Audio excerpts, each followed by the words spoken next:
Okay, then I suggest, Joshiwa, you can start sharing your screen, but we'll wait till 10 minutes past 9 really before we start.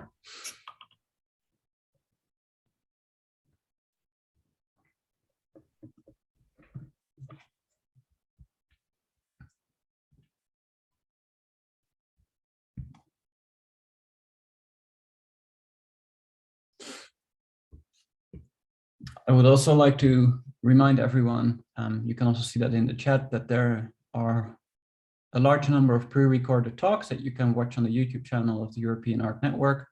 They're posted in the chat, or the link to these talks is posted in the chat of the Zoom, but you can also find links to the talks on the Slack channel. So if you have not done so yet, please take a look at them. These also cover a wide range of topics relevant to ALMA, so I'm sure there's something of great interest to you there. And all the MAYA talks will be uploaded in the same place, right? Yes, and all the MAYA talks, everyone who agreed to be recorded, will be posted on the YouTube channel of the European Art Network in the next coming days as well. Probably not over the weekend, but next week. So before we start our next talk, a reminder to everyone, if you have any questions, write them in the chat and we will ask them on your behalf once the talk is over. For all the speakers, I will give you a 3-minute warning before your time is up, so you still have, so you know where you're standing. And yeah, enjoy the show, everyone. So our first speaker of this morning will be Joshiwa van Marrewijk, who wins the prize, I think, for the longest title of the conference. So long that I'm not going to read it entirely, but he will talk about the strongest cool core galaxy cluster in REXCESS, and this is a case study on how the hot ICM affects the cold molecular gas in and around the brightest cluster galaxy with the Sunyaev-Zel'dovich effect. So please, Joshiwa, the floor is yours. Hi, thank you, Gergo. Yeah, so I'm a first-year PhD student at ESO. All the works I'm going to show you today are preliminary, but let's first give the floor, not give the floor, but talk to my collaborators. So I work a lot with Tony Moskowski, Luca Di Mascolo, and Gergo himself. So what I'm interested in is indeed the interplay between the hot intercluster medium, so the hot gas in galaxy clusters, and the cold molecular gas in galaxies which are embedded in this hot intercluster medium. I want to study that through the Sunyaev-Zel'dovich effect. I will later explain how to do this with ALMA. And I will show this interplay via a case study of the strongest cool core galaxy cluster in REXCESS. And this galaxy cluster is called RXC-J2014. But before we go into the details of what the Z effect is, or the specifics of these galaxy clusters, let's just briefly sketch what I mean with an interplay between the hot gas and the cold molecular gas. So what you see here is a galaxy cluster as seen by cosmologists. It's nicely round, is described by a perfectly well-defined profile with larger densities in the center and lower densities in the outskirts. But as the name the galaxy cluster suggests, it has galaxies inside them. So what you can see are cluster members in the outskirts that rotate through the potential well set by the dark matter. And you have the brightest cluster galaxy in the center usually of this galaxy cluster, in the center of the potential. And then what I mean with an interplay could, for instance, be feedback processes. So if you turn on HN outflows in your BCG, in your brightest cluster galaxy, they enrich the intercluster medium again, dethermalize the medium, and so you have a feedback, you have an interplay between the physics that are happening in the galaxy and the physics that occur in the intercluster medium, in the hot gas surrounding these galaxies. This is very known. Feedback process or a very known interplay. There are other interplays as well. For instance, you can have major slushing events. So you have drift motions of the hot gas that are swirling around in the potential well set by the dark matter, which create different density fluctuations through the intercluster medium. Another example would, for instance, be RAM pressure stripping. So you have the cluster member galaxies here that move through this hot gas, collide with the hot gas, and the hot gas then strips the cold molecular gas from these galaxies. So there are many ways galaxy clusters interact or the medium in galaxy clusters interact with their members, with their galaxies. And then my question is, if you look at galaxy properties in the intercluster medium, or galaxies which are embedded in the intercluster medium, do they have similar properties? You could, for instance, look at cluster members through RAM pressure shipping, but you could also look at brightest central galaxies. So I want to study this interplay. But how can this be done? How can you observe the hot gas in the intercluster medium with ALMA? As more familiar studies only focus on cold molecular gas. So let me briefly explain how to do this. How can you detect the hot gas at larger scales in the intercluster medium with ALMA? And you do that through the Sunyaev-Zel'dovich effect, or the SZ. The SZ is a measurement of the integrated pressure along the line of sight. So if you have a hot gas medium, as shown here, for instance, in this blue cloud, so you have hot electrons moving around in your intercluster medium. They interact with cosmic microwave background photons, and they upscatter or downscatter this photon. This process is called inverse Compton scattering.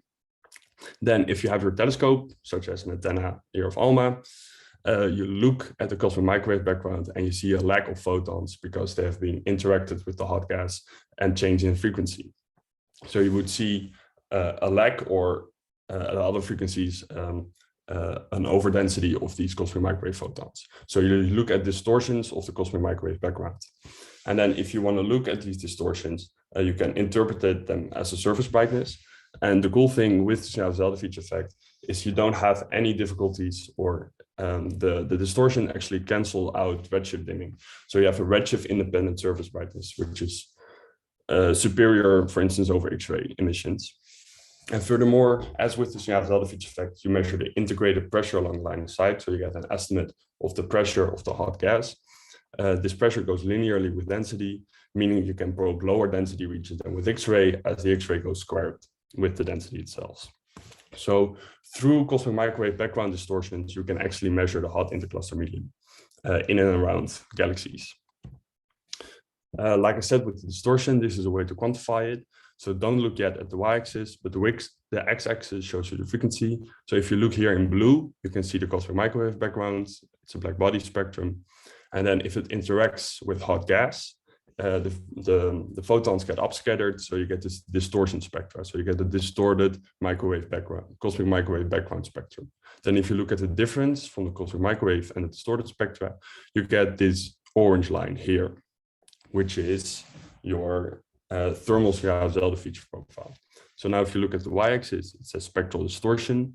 So this spectral shows you at which frequency you can expect an amount of distortion. This is dependent on your temperature of your intercluster medium. But if you look at lower frequencies, you can see a negative distortion. So what would mean in your continuum emission, if you have an observation, you would see a decrement or negative flux caused by the Sunyaev-Zel'dovich effect. In this image, I overlaid the frequency range of ALMA band 3, which you can see here in gray. So you can see in the ALMA band 3, you would expect negative distortions of the hot gas, negative distortions in your continuum emission caused by the hot gas in the intercluster medium.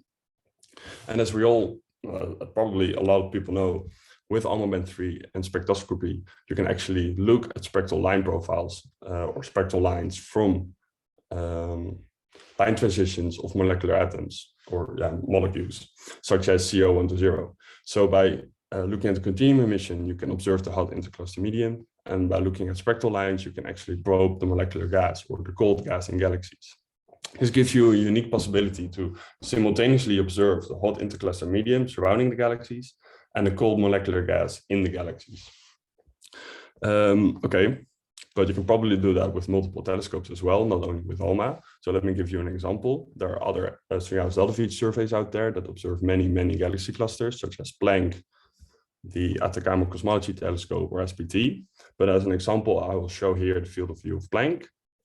If you zoom in into a cluster, you can already see that the beam size of Planck is roughly 10 arc minutes.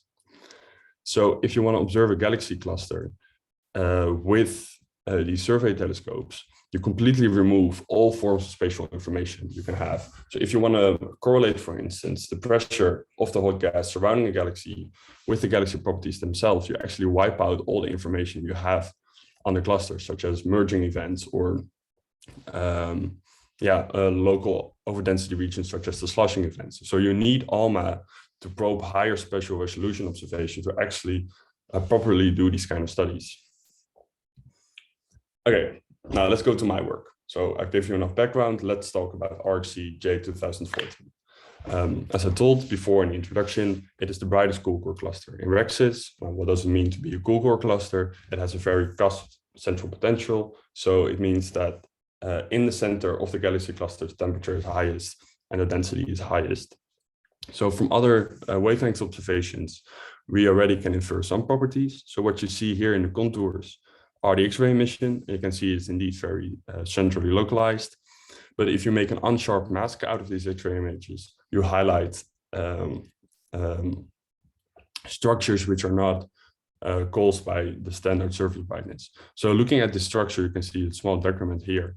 And this decrement shows you a density discontinuity, which is an indication of sloshing events. So what you see here surrounding the center of your galaxy cluster, there is hot gas swirling around, just like I showed you in the beginning, subsonically. So while still in pressure equilibrium, the gas moves around the center of the potential, displacing large volumes of hot ionized gas.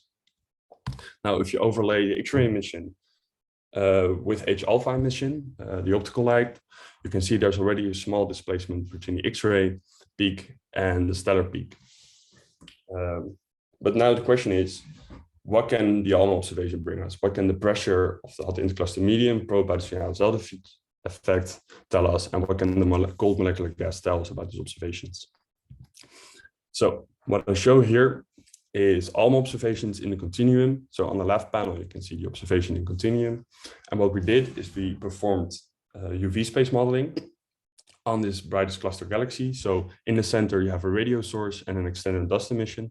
So we modeled this emission only now in UV space with tools developed by Luca Di Mascolo. So if you look at the difference between the observations and the model, you see noise. So the model is actually properly fitting. So the model is again created in UV space, and then we Fourier transform it back to make nice images. But then what we do with ALMA, you probe larger UV distances, so smaller scales. So if you use the same model and match it for ACA observations, so for smaller UV distances, or in other words, larger scales, using exactly the same model, you can see here the observations in the continuum. So the model created with the ALMA observations now applied to the ACA observations. You can see here in the residuals a negative flux. So like I told you, Sunyaev-Zel'dovich at these frequencies would give you a decrement that is shown as a negative flux. So what you observe here is the Sunyaev-Zel'dovich effect. So the pressure profile set by the hot gas surrounding the brightest cluster galaxy. Like I told you, we're working in UV space, so we're modeling in UV space. And if you actually look at the native, like the way we actually do the observations as we observe and use for UV space, you get the Fourier transform of your residuals, which are shown here in the data pod. So these are binned visibilities. So on the y-axis, you can see the binned amplitude, so the averaged out amplitude of each visibility. And on the x-axis, you see the UV distance. If you're not familiar with the UV space, you could just see it this way. Larger UV distances mean smaller scales and larger baselines, and smaller UV distances probe larger scales. So by using UV space, you can actually separate signal from different spatial scales. So by modeling the emission on smaller scales here, subtracting it, and then we are left with the decrement here shown at larger scales, which is a signature of the Sunyaev-Zel'dovich effect. Then we modeled the Sunyaev-Zel'dovich effect also in UV space, and this is what we're left with, this line here. So we were able to model the hot gas surrounding the BCG through UV space modeling. Okay, now, what can the cold molecular gas tell us? Yes. So what this figure shows you is the channel mass of the CO1 emission. And I won't go into all much detail, but I just want to show you a little bit of the back of the envelope calculation. So what we can do is we can estimate from the slushing, which we know from the X-ray to be surrounding the brightest cluster galaxy. We can assume a Mach number, so the amount of how subsonic the slushing is, and we can infer velocity from that. And then by comparing the REM pressure, we found that the REM pressure of the CO clumps here, which moves in the same direction as the slushing event, actually measures. So the REM pressure calculated from the CO matches the central pressure derived from the X-ray of Zel'dovich, indicating that the velocity and spatial distribution of the CO1 in the BCG is set by the larger scale slushing, which is surrounding the BCG.